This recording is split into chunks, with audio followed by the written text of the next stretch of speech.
Miren, emango didazu mandoa, mesedez. Sí, toma, pon lo que quieras. Esto va muy bien.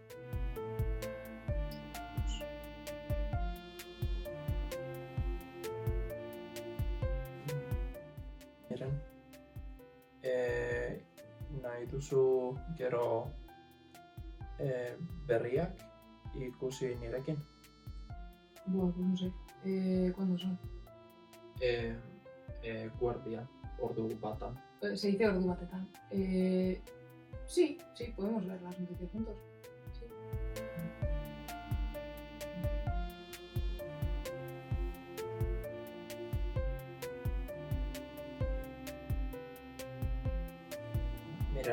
Sí. Miren, zer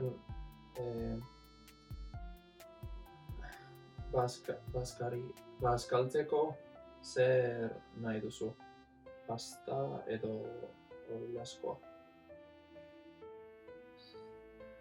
No sé, me da igual en sí. Pasta por mí bien, es fácil. Sí, pasta bien.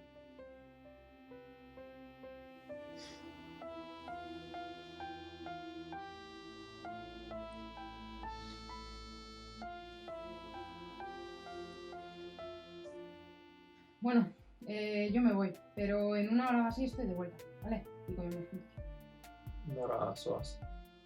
Hay en el centro un evento pues por lo del Euskaraldia y eso, ya sabes. Y a ver, al final, cuanta más gente vaya, más visibilidad al evento. Así que es muy importante que vaya. Eta ni joan al naiz zurekin. Tapio, Maitia, es que no creo que sea buena idea. A ver, voy con todos mis amigos, somos todos euskalduntzarras, vamos a estar todos hablando en euskera. Baina... A ver, benetan, Maitia, es que vamos a estar todos hablando en euskera y tú sin conocer la lengua y no quiero que te sientas fuera del lugar. Es que no creo que sea el momento. De verdad, es que me tengo que ir. Pero, no sé, dale a la estama, que luego vuelvo y comemos juntos. ¿Aburre?